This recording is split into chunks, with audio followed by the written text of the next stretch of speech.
Assalamualaikum warahmatullahi wabarakatuh.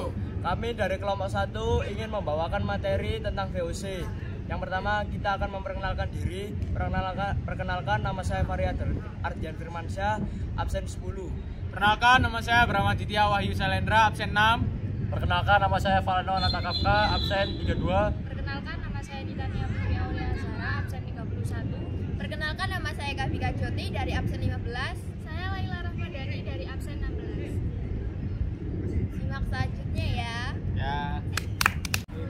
Latar belakang VOC. Pendirian VOC pada tahun 1602 merupakan respons terhadap situasi ekonomi dan geopolitik yang ada pada saat itu. Pada abad ke-17, Belanda merupakan salah satu negara yang berperang untuk kemerdekaan dan kemandirian politik serta ekonomi dari Spanyol yang berkuasa. Perang 80 tahun dari tahun 1568 hingga 1648 antara Belanda dan Spanyol telah menciptakan kekacauan di wilayah ini. Pada saat yang sama, Belanda juga terlibat dalam perdagangan internasional yang semakin berkembang, terutama perdagangan rempah-rempah yang sangat berharga. Salah satu faktor pendorong pendiri VOC adalah perlunya memitigasi resiko dan memanfaatkan peluang dalam perdagangan rempah-rempah di wilayah Asia Tenggara. Rempah-rempah seperti cengkeh, kayu manis, dan juga lada adalah komoditas yang sangat dicari oleh bangsa Eropa. Tetapi sangat sulit diperoleh dan diangkut dari wilayah-wilayah jauh di Asia Tenggara. VOC didirikan sebagai jawaban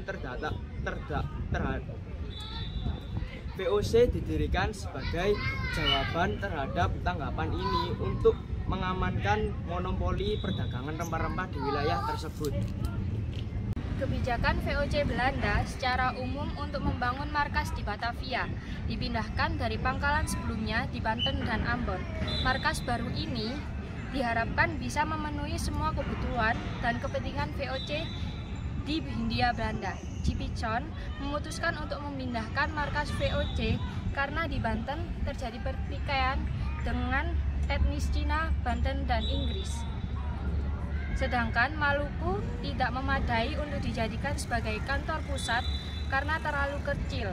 Jayakarta terpilih karena memiliki gudang dan loji VOC sejak tahun 1610 dan setelah berhasil menguasainya, nama kota tersebut diubah menjadi Batavia.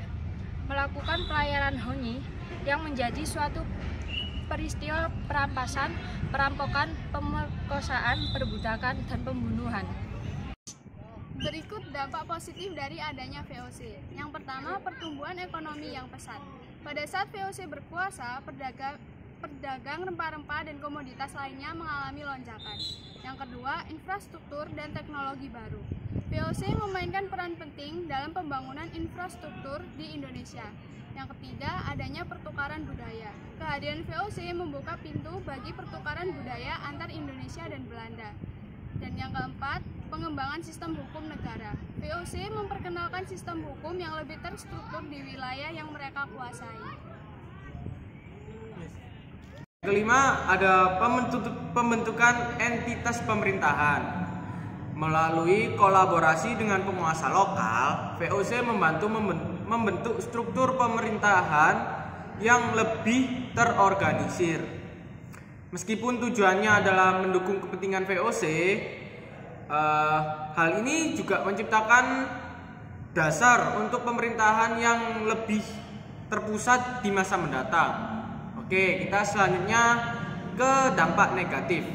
Yang pertama, eksploitasi sumber daya. VOC dikenal karena praktik eksploitasi terhadap sumber daya alam Indonesia. Mereka memaksimalkan produksi rempah-rempah tanpa mempertimbangkan dampak jangka panjang terhadap lingkungan. Yang kedua, pergeseran ekonomi. Pertumbuhan ekonomi yang diinduksi VOC menyebabkan bergesernya fokus ekonomi dari pertanian ke perdagangan. 3. Konflik dan kekerasan. VOC terlibat dalam berbagai konflik dengan kerajaan lokal dan suku-suku pribumi. Perang dan konflik ini meninggalkan luka yang mendalam dalam sejarah Indonesia dan mengganggu stabilitas sosial. 4. Penyebaran penyakit dan mortalitas. Kedatangan VOC juga membawa penyakit baru yang berdampak besar terhadap populasi pribumi. Wabah penyakit merenggut banyak nyawa dan mengubah demografi wilayah tersebut. 5. Pembangunan kemandirian ekonomi. Dominasi VOC dalam perdagangan mengakibatkan pembangunan kemandirian ekonomi di Indonesia.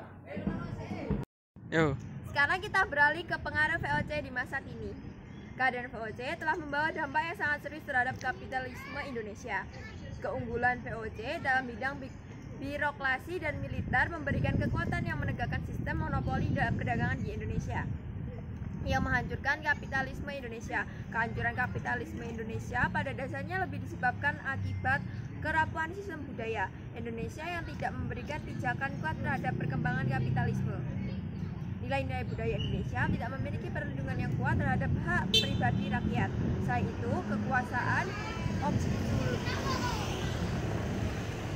Selain itu, kekuasaan absolut para raja dengan tindakan yang sewenang-wenang tidak memberikan peluang dan kondusif bagi perkembangan perdagangan dan akumulasi modal pada rakyat. Sekian. Sekian dari kami, mohon maaf bila ada salah kata. Karena kesempurnaan hanya milik Allah Subhanahu wa taala. Wassalamualaikum warahmatullahi wabarakatuh.